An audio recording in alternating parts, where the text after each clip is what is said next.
Welcome to Negotiation Made Simple, the podcast designed to help you master the art of negotiation and win your next deal. I'm your host, John Lowry. In this episode, we're going to look at what makes a great negotiator. Now, there are a lot of people who negotiate every single day, but there are not a lot of people that negotiate really well and really strategically every single day. I want you to be one of those people. And you can do it by mastering 6 things that I'm going to share with you in this episode. Let's go ahead and get after it. I want to invite you inside the minds of great negotiators. I want to give you a sense of how they make decisions and how they manage this process. The reality is that great negotiators, people who stand out in managing this process, they think differently and they act differently. There are things that are intuitive that they'll actually do the opposite of. And the reason is because these folks, they're able to make decisions, they're able to make moves based upon what is strategic as opposed to just what is comfortable. I think that is the absolute biggest thing that separates people in terms of using this process to generate outstanding outcomes, is those that are comfortable enough to get away from what just feels right, and people who are willing to do things in this process, even though they might be uncomfortable, even though they might not feel right, they're willing to do the things that are necessary to deliver an outstanding deal. So, what is it that great negotiators know about this process? What is it that they do differently? Well, the first thing is they manage themselves exceptionally well. It is said that the number one thing that you should focus on is the thing that you can control, and that is yourself. That's true for negotiation. It's actually true for a lot of things in life. But what you say and what you do, the decisions that you make, the offers that you put on the table, those things matter. They matter in terms of what that means for the process, but they also matter in terms of what all those things mean for the outcome. The influence that comes from those moves, that influence can positively impact things or it can negatively impact things. And so great negotiators know that they have to make really good decisions in this process. Otherwise, they can lead it astray. They also know when to take control of the process. I remember doing a mediation years ago. It was a medical malpractice case. And in the midst of this mediation, there was a moment where the mediator, before the two parties separated, the mediator said, "Is there anything that you all would like to say to each other?" And I'll never forget my friend Michael, who was one of the best negotiators I ever had the opportunity to work with, taught me a ton about this process. I'll never forget him looking across the table at a lady that was injured in a hospital who had filed a suit against the hospital.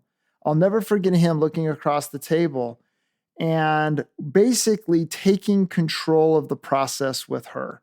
He acknowledged her attorney, but he wasn't speaking to the attorney. He knew that the answer to this deal lied in making sure that she was satisfied. What he also knew is that her interests, the things that were driving her in this process, they weren't money. She wasn't here to get rich that day. What she was there to do was to make sure that someone apologized to her for what happened, was to make sure that she could go back to that hospital if she needed any care, and to make sure that someone acknowledged the error that occurred and would make sure that it never happened again. And so in the confidentiality of this mediation, here was Michael, who was willing to do something that was very uncomfortable and seemed very counterintuitive, to where he looks across the table and he apologizes for what happened during her hospital stay. He took responsibility for it. He told her that he believed her and that he was going to make decisions based upon her story and not anyone else's. But then he went even further than that. He went on to invite her back to the hospital to receive care again. And then he gave her his word that he would look into this process that led to the error and make sure that no one else gets harmed as a result of anyone dropping the ball at the hospital. Now, what happened was so amazing. Literally, prior to that moment, we were hundreds of thousands of dollars apart. But the first moves out of the gate after Michael took control of the process and spoke directly to this woman, all of a sudden now that gap closed exponentially, and settling that case that day was pretty easy. Now, Michael is someone I would consider a great negotiator. He was smart enough to know that he had to manage the process, but in order to do that, he was going to have to do something that was uncomfortable in terms of engaging this lady directly and doing some things that his counsel would probably advise him not to do. But he was smart enough to do it in the context of mediation to where it was totally confidential. Now, I've heard it said and had a friend of mine share this idea with me that I thought was really applicable here. He says that fortune follows the brave. And I think that's true in negotiation. There are moments where you have to take risks in this process. Michael took a risk in terms of communicating the things that he communicated with this lady. There are other folks that take risks in terms of the opening offers that they make and being ambitious with their opening offers. The reality is that this process is going to involve risk, and fortune will typically follow those who are willing to be most brave. The other thing that great negotiators know is that there are two common approaches to negotiation. And those approaches, they come to play at different moments in the process.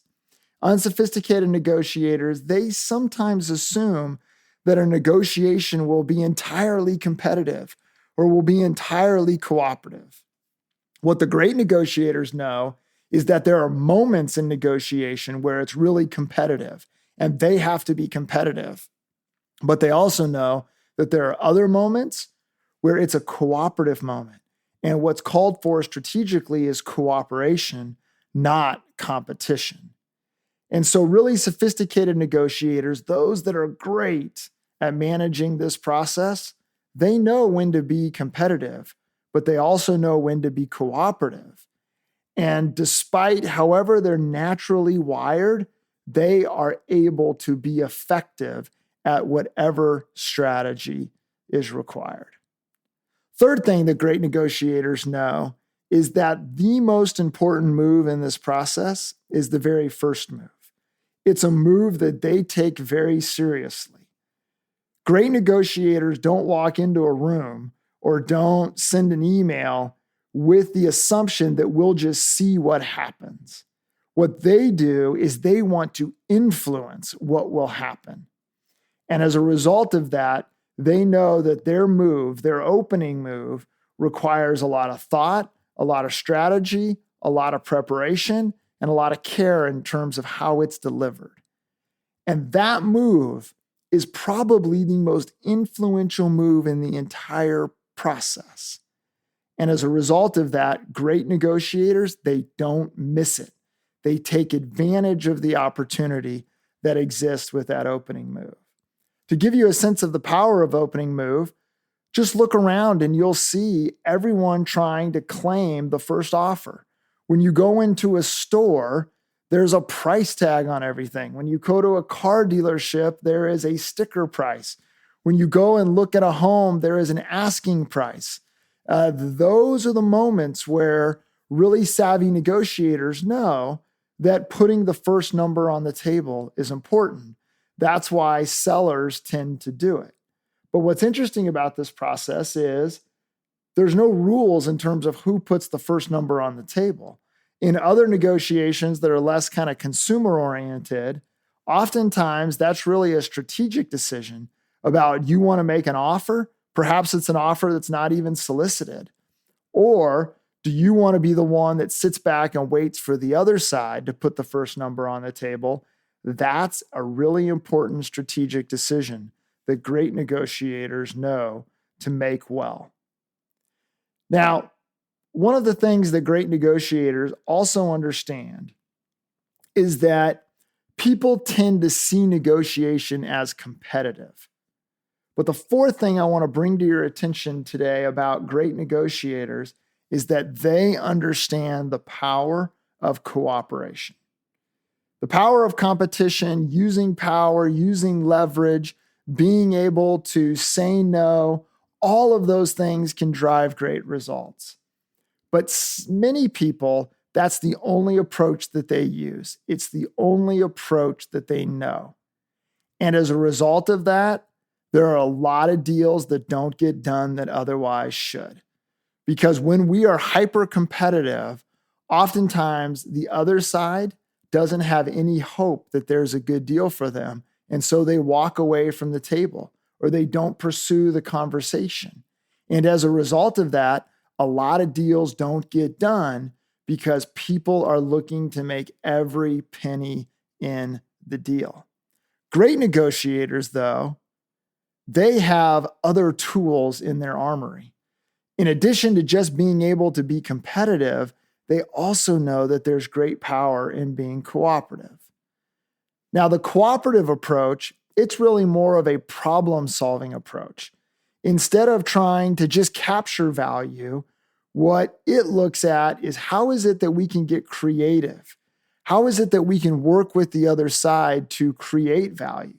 This is a great process to use with family members, with clients, with coworkers, with people that you want to have a really good relationship with after the negotiation. And the dynamics of cooperation, these are dynamics that, first off, can lead to deals that other people wouldn't get done, but they can also strengthen relationships within the context of a negotiation, which can be really, really good for a business relationship or for perhaps a marriage relationship or any other relationship that you might be involved in. And so don't discount cooperation. Cooperation is not weakness. Cooperation is not giving in. Cooperation is thinking in a different way about how to work with the other side to solve the problems that you need to solve together in order to achieve what each side wants to achieve. And so there's great power in a cooperative approach to negotiation. All right, the fifth thing is kind of interesting. Negotiation involves a lot of tactics, and we've probably all seen a bunch of tactics in this process. Many of us probably use tactics. We have those things that we're proud of that we think works all the time. The reality about tactics, though, is that great negotiators, they're not just only good at employing tactics that work, but they also know how to deal with a tactic that is being employed against them. Now, a tactic is anything that someone does to try to get an advantage in this process. And tactics vary. And tactics are very popular inside the negotiation process. And so, for instance, I was doing a negotiation recently and there was two people on the other side, and it was pretty clear I had a good cop and a bad cop. I had someone who was very encouraging, very optimistic in terms of being able to put a deal together. I had someone else who was playing hardball and said that it had to be this way. It was kind of this take it or leave it kind of approach. But I was dealing with a good cop, bad cop kind of situation. There are other tactics to where sometimes people just say, here's the number. Here's the deal. You want it? You got it. If not, so be it. So sometimes people want to play those kind of tactics. Sometimes people use the lack of authority as a tactic to where they'll say, let's try to negotiate a deal. Once we get that negotiated, let me go check with my boss, or let me go check with my manager, or let me go check with my wife, or whoever it is that they have to go check with. And then it's interesting how when they come back, they always need a little more to get the deal done. I mean, these are all tactics that you've got to deal with. And great negotiators know how to deal with them effectively and efficiently. And so as you think about growing as a negotiator, Yes, spend some time thinking about tactics that might be useful to you, but spend more time thinking about how it is to identify a tactic, how it is that you're going to let the other side know to call them on their tactic, and then how you are going to negotiate the process before moving forward with it to make sure that it's a process that is tactic free and not something that is subject to all these games that people play. Great negotiators, they deal with tactics really well. Another one of my colleagues that taught me a lot about this process, he was a lawyer from the south side of Chicago. And he used to tell a story. He went bald very, very early in life, in his early 20s. And so here he is, a young lawyer just out of law school, practicing in a big firm in Chicago. He's working on trying to get this case settled, has a meeting set with opposing counsel, goes over to opposing counsel's office, and he's sitting there waiting for this senior lawyer to come in the room. And senior lawyer comes in the room, and instead of kind of this cordial, warm greeting, he pops off with this remark saying, "Oh, they sent young Baldy to try to solve this case." Now, my mentor, he didn't really appreciate the comment. He didn't appreciate the personal attack. And so here was a moment where he had a decision to make. And he's like, I don't know if it was the most productive decision, but it sure felt good when he turned around and looked at that lawyer and said, "They sure did. And they told me not to talk to anyone except for the old fat guy." So there are moments where you can tactic back and better, but sometimes that doesn't get things off to the best start. There are other moments where you can ignore the tactic, but recognize that that doesn't make it go away. Oftentimes that just invites more of it. And then there's the opportunity to say, okay, hold on. Let's not spend some time calling each other names here. Let's try to get this on a productive plane to where you literally are kind of negotiating the dynamic to make sure that you get rid of the tactic so that you can have a productive process. Great negotiators know that those tactics, they got to be dealt with before you can have a great process. And then I think the last thing I'll share with you about what I notice about great negotiators is they're really savvy in terms of how to bring satisfaction to everyone involved in a negotiation. They understand a couple of things about satisfaction, and that satisfaction is not just with the outcome, but satisfaction also exists with how you treat people and the process that you use to get there. And so think about crisis management for a second. So many times we kind of know what the outcome is going to be, but companies and individuals and others, they get criticized for the response, for how it is that for the process that they use to respond to whatever the crisis is. And because they miss in terms of process, even though they come to an outcome that everyone is comfortable with, there's still a great deal of criticism because they don't employ a very strategic process.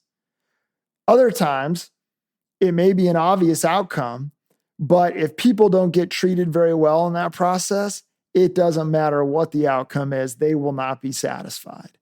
Great negotiators know that even if they don't like the person on the other side, even if that person has tried to get them, even if that person has been perhaps a bit too aggressive, a bit too ambitious, even if that person has offended them, great negotiators know how to create a dynamic to where at the end of the day, that person can be satisfied. They also recognize that things like emotion, things like ego, those things that are personal to people, those are huge drivers in this process. So many people want to dismiss those things, but strategic negotiators, great negotiators, they know they can't be dismissed. They have to be things that are used, they're opportunities to be able to play into those things, to be able to generate a deal, to get those people to say yes to a deal that is good for everyone. And so understanding satisfaction, understanding those things that drive satisfaction understanding the human dynamic that exists at any negotiation table, and then playing into it as opposed to just trying to dismiss it, those are the things that really great negotiators do. Think back to the story I shared with you about my friend Michael, who was negotiating a resolution of a lawsuit with this lady. Notice those things. So many people would just dismiss those things in terms of her desire to go back to get health care, in terms of her wanting recognition of what happened, in terms of her wanting to make sure that it didn't happen to anyone else. Those are things that were very personal to her. They weren't monetary in nature, but they provided some sense of satisfaction to her. And I think Michael was so brilliant to take control of that process and to deliver that satisfaction. And because he did, he then got what he needed in return. And that was her being more reasonable on the financial component of the deal. So there are 6 things right there that I want you to know about great negotiators. We're going to spend more time through this podcast thinking about these things. You can go to the website, thelowrygroup.net, and we have a whole online course that digs into these things in detail, what you are welcome to download and to purchase and to take advantage of. But these 6 things right here, these are 6 things that if you can be aware of them, if you can think about them, have them at top of mind, and then use this knowledge, it will greatly improve your negotiation outcomes and the things that you're able to do to make a difference as a negotiator.